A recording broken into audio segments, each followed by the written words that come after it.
Hello there, and welcome to another video.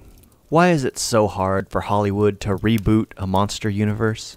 It seems like they have been trying and completely failing over and over again to start up a world. So how would you go about actually making a monster universe?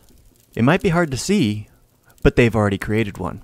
If you look back to the original Mummy from 1999, then The Mummy Returns, and even Van Helsing, what they all had in common was everyone was entertained, everyone was enjoyed. You could have a jump scare here and there because it's a monster movie. However, the jump scares were normally provided by the people or the sound because the monsters themselves aren't scary. If you're going to have a monster movie, they can't exactly be scary. The terrible line from Dracula Untold is, "You cannot fear what you cannot see." The men say that blood has become a monster. I fear this will only inflame the rumors of the prince's dark magic. Only if we allow it. Men cannot fear what they cannot see. When I heard that line, I rolled my eyes and began laughing. Do they know nothing about the human psychology? You fear what you do not see. You fear what you do not know. So if your goal in the movie is to show primarily a monster, then it's not a scary movie. You can't focus on the fear. However, you can't try and make it too serious. So seeing a man turn into a bat, turn into a flock of bats, we already can disconnect ourselves from that. However, we're there to be entertained. We're instantly want to get humor.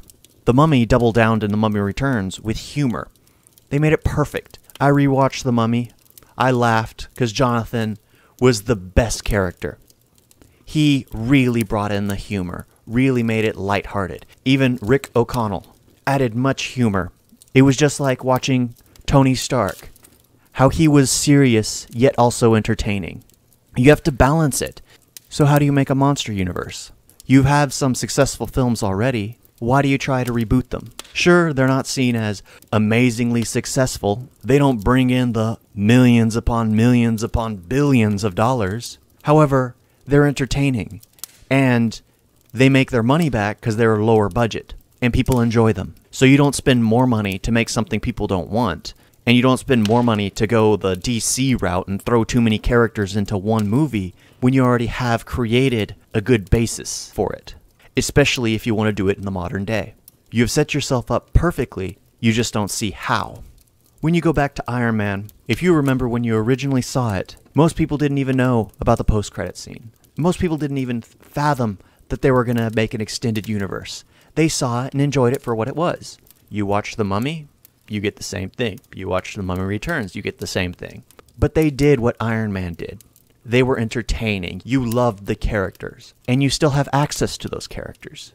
And you have a possibility to bring them into modern time. Here is how. If you're going to start a new movie, you could basically make it about the Van Helsing household. You could start off with a Helsing child, one of the main descendants of the Helsing family, hunting down a gargoyle in London. He catches up, interrogates it before destroying it, because they want to know where they're coming from. Only to find out that the gargoyles don't entirely know. It seems as if someone's creating them. Someone's going around experimenting, trying to create the perfect monster.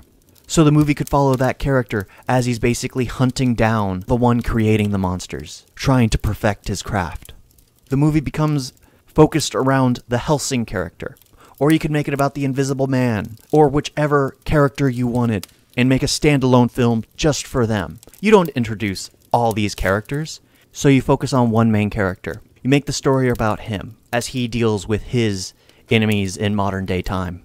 And this is the key part, the post-credits scene. This is the part that will get people excited. It is an Easter egg. It is a cliffhanger. It is an Easter egg so people have something to enjoy at the very end of the film, but also a cliffhanger if you make enough to create another. You never want to push a sequel. You always want to leave that option open, because if you push a sequel, it becomes a complete joke. But if you get that sequel and you left that possibility open because of that Easter egg, which fits in perfectly, you have done fans a great service for the next one.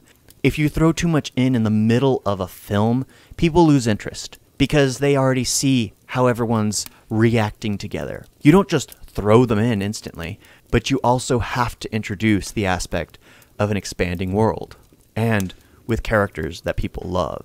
Having Samuel L. Jackson come in at a post-credit scene was genius, a much beloved actor. So what would you do for the post-credit scene of a monster movie? You cut to a TV screen where they're talking about the news of possible ghosts and goblins and ghouls. You hear the bartender scoff at the TV as she jokes and says aloud, "Can you believe this farce?" The camera pans back to show the wrist of a man. On that wrist is a tattoo, some kind of Egyptian tattoo with a triangle in the center. You hear a very familiar voice say he's going to close out. The hand leaves the table. The camera pans back a little further. He reaches into his back pocket, pulls out a wallet. He opens the wallet. The camera is far back enough to where you can see over his shoulder and into his wallet. As he opens it, inside is a picture of Evie and his son. The camera slowly pans around to show his face, only to reveal Rick O'Connell, Brendan Fraser, much elderly in modern day. He smiles to the bartender in a sad, distant, melancholy way and says there might be more out there than most people know. As he walks out the bar, opens the door to a bright sunny day outside, and you're left with nothing but his silhouette at the door walking away. It fades to black and credits begin to roll. I know I would be ecstatic to see the next film, because there are questions people need answers. How is he alive 100 years after The Mummy? And it's very simply done. They have actually set it up already, and here's how they could go about doing it.